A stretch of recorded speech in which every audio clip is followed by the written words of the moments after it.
Përshëndetje miq, mirë se erdhët sot në Të jetosh besimin. Sot të flas për faljen, faljen në një nivel tjetër.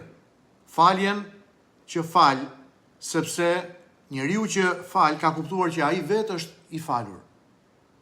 Një nga figurat e mëdha të faljes në historinë botërore është njeriu me emrin Desmond Tutu, një kryepeshkop nga Afrika e Jugut. Pas rënies së apartheidit, vendi i tij ishte i mbushur me plagë, urrëtie dhe gjak të pashlyer.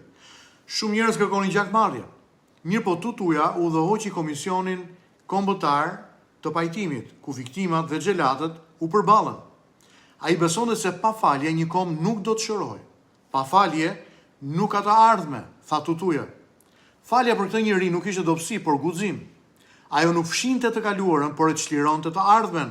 Ishte një akt besimi se drejtësia përfundimtare i takon Zotit, jo urrëties tonë. Hannah Arendt, filozofja e famshme gjermane, shkroi një herë: falja është e vetmja forcë që mund të ndërpres zinxhirin e pasojave të së keqes. Më lejoni të ndaj shkurtimisht për ju disa të vërteta të rëndësishme. E para, falja nuk mohon dhimbjen, por çliron zemrën. Falja nuk thot nuk më dhëm. Ajo thot nuk do ta lejoj dhimbjen të më sundoj. Kështu dhe Tutuja nuk e injoroi padrejtësinë. Ai e quajti atë me emër, por ai refuzoi të lejonte se padrejtësia të bëhej identiteti i përhershëm i kombit të tij. Hakmarrja shumë fishon plagët. Falja i mbyll ato.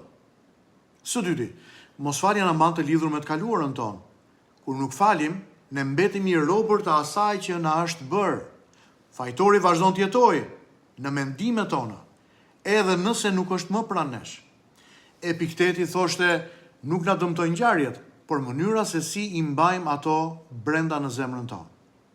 Falja është çlirim nga burgimi i shpirtit. Së treti, falja është akt besimi në drejtsinë e Zotit. Kur ne falim, ne jemi duke i thënë Zotit: unë nuk jam gjykatësi i këtyre njerëzve, gjykatësi vijon të mbetesh ti. Desmond Tutuja besonte se vetëm Zoti mund të mbante peshën e drejtësisë absolute.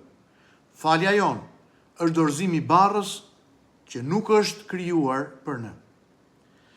Filozofi grek Sokrati tha: më mirë të pososh pa drejtësi se sa ti jesh ti që e bën atë.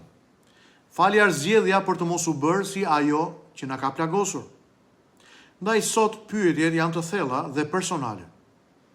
Kë po mbaj ende në zemrën time dhe nuk po jap faljen? Cilën plag po e mbaj gjallë duke mos e lëshuar? A jam gati ta dorëzoj drejtsinë time në duart e Zotit?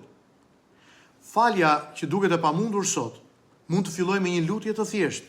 Zot, unë do të fal, edhe pse ende nuk ndihem gati. Falja miq nuk është një emocion, nuk është një ndjenjë, por është një vendim, është bindje, është akt besimi.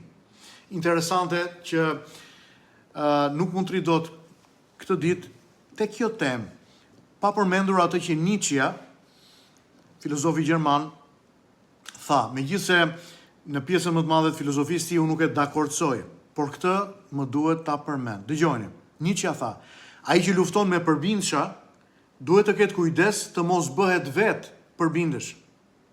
Miq, falja na ruan nga shëndrimi në atë që na ka lënduar. Ky është mësimi për sot. Le t'i lutemi Zotit së bashku. Zoti i dashur, më jep hir të fal edhe kur zemra ime dridhet. Më jep forcë të dorëzoj dhimbjen në duart e tua. Më çliro nga barra e urrëties dhe më mbush me paqen që vjen vetëm nga falja jote. Bekoj burrat dhe gratë, djemt dhe vajzat që po ndjekin këtë ditë o Zot, dhe lutem që çdo mirë që buron prej teje ti shoqëroj. Në emrin e Jezusit. Amen. Me këtë mësim të shkurtër mbi faljen, miq, ju do takim sërish nesër në meditimin e ditës. Zoti me ju.